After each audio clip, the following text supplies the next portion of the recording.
ನಮಸ್ಕಾರ ವೀಕ್ಷಕರೇ, ಇಂದಿನ ಸಂಚಿಕೆಯಲ್ಲಿ ನಂದಗೋಕುಲ ಸೀರಿಯಲ್ ಏನೆಲ್ಲ ಆಗಿದೆ ಅಂತ ನೋಡ್ಕೊಂಬರೋಣ ಬನ್ನಿ. ಅದಕ್ಕಿಂತ ಮುಂಚಿತವಾಗಿ ಯಾರು ನನ್ನ ಚಾನಲ್ ಫಸ್ಟ್ ಟೈಮ್ ನೋಡ್ತಾ ಇದ್ರೆ ಪ್ಲೀಸ್ ಸಬ್ಸ್ಕ್ರೈಬ್ ಮಾಡಿ, ಪಕ್ಕದಲ್ಲೇ ಕಾಣುವಂಥ ಬೆಲ್ ಐಕನ್ನ ಮಿಸ್ ಮಾಡದೆ ಒತ್ತಿ.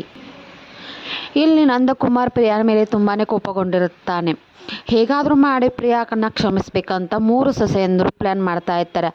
ಅದೇ ಪ್ಲ್ಯಾನ್ ಯಾವುದಂದ್ರೆ ಆಪರೇಷನ್ ಮಾವ ಅಂತಂತಂದು 3 ಸೊಸೆಯಂದರು ತುಂಬಾ ಪ್ಲ್ಯಾನ್ ಮಾಡಿ ಖುಷಿಯಲ್ಲಿ ಇರ್ತಾರೆ. ಹೊಸ ಐಡಿಯಾನ ಕ್ರಿಯೇಟ್ ಮಾಡಿರ್ತಾಳೆ ಮೀನಾ. ಮನೆಯಲ್ಲೇ ಮೀನಾ ಅಮೂಲ್ಯಗೆ ಕೂತ್ಕೊಂಡು ಒಂದು ಬ್ಲೂಟೂತ್ ಕನೆಕ್ಟ್ ಮಾಡ್ಕೊಂಡು ಫೋನಲ್ಲಿ ದೊಡ್ಡ ಸಸ್ಯ ಅವ್ರ ಮಾವನ ಅಂಗಡಿಗೆ ಹೋಗಿರ್ತಾಳೆ. ಆವಾಗ ಮೀನಾ ಏನೆಲ್ಲ ಹೇಳ್ತಿರ್ತಾಳೆ ಅದನ್ನು ಪ್ರಿಯಾ ಹೇಳಬೇಕಾಗಿರುತ್ತೆ. ಏನಂತ ನೋಡೋಣ. ಮೀನಾ ಹೇಳ್ತಿರ್ತಾಳೆ ಪ್ರಿಯಾಗೆ, ನೀವು ಲೈನಲ್ಲೇ ಇರಿ, ಮಾವನಿಗೆ ಬ್ಲೂಟೂತ್ ಕಾಣ್ದ ಹಾಗೆ ಎಲ್ಲ ಕವರ್ ಮಾಡಿ ಅಂತ ಮೀನಾ ಪ್ರಿಯಾಗೆ ಹೇಳ್ತಾ ಇರ್ತಾಳೆ. ಆವಾಗ ಪ್ರಿಯಾ ಹ್ಞೂ ಅಂತ ತಲೆ ಆಡಿಸ್ತಾ ಇರ್ತಾಳೆ. ಮಾವ ನಿಮಗೆ ಊಟ ತೊಗೊಂಬಂದಿದ್ದೀನಿ ಇಲ್ಲಿ ಮೀನಾ ಹೇಳ್ತಾ ಇರ್ತಾಳೆ. ಅಲ್ಲಿ ಪ್ರಿಯಾನು ಹೇಳ್ತಾ ಇರ್ತಾಳೆ.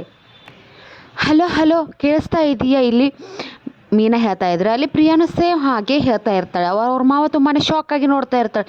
ಏನಪ್ಪ ಇವಳು ಈ ಥರ ಮಾತಾಡ್ತಾ ಇದ್ದಾಳೆ. ಅವರು ಒಂದು ಮಾತನ್ನು ತುಟುಪಿಟ್ಟು ಕಂಡ ಸುಮ್ಮನೆ ಇರ್ತಾರೆ. ಇಲ್ಲಿ ಮೀನಾ ಹತ್ತಿರಿಕೆ ಅಂದರೆ ಅಲ್ಲಿ ಪ್ರಿಯಾನು ಹತ್ತಿರಿಕೆ ಅಂತ ಇರ್ತಾಳೆ. ಅಲ್ಲಿ ಅವ್ರ ಮಾವ ತುಂಬಾ ಕೋಪದಿಂದ ಪ್ರಿಯಾನ ನೋಡ್ತಾ ಇರ್ತಾಳೆ. ಪ್ರಿಯಾನ ಒಪ್ಕೋತಾನ ಇಲ್ವ ನಂದ ಅನ್ನೋದು ನೆಕ್ಸ್ಟ್ ಎಪಿಸೋಡಲ್ಲಿ ನೋಡೋಣ. ಇಂದಿನ ಸಂಚಿಕೆಯಲ್ಲಿಗೆ ಮುಕ್ತಾಯಗೊಂಡಿದೆ. ಈ ವಿಡಿಯೋ ಇಷ್ಟ ಆದರೆ ಪ್ಲೀಸ್ ಒಂದು ಲೈಕ್ ಆದರೂ ಮಾಡಿ, ನನ್ನ ಚಾನಲ್ನ ಸಬ್ಸ್ಕ್ರೈಬ್ ಮಾಡಿ, ಪಕ್ಕದಲ್ಲೇ ಕಾಣುವಂಥ ಬೆಲ್ಲೈಕನ್ನ ಮಿಸ್ ಮಾಡದೆ ಒತ್ತಿ. Thank you for next video.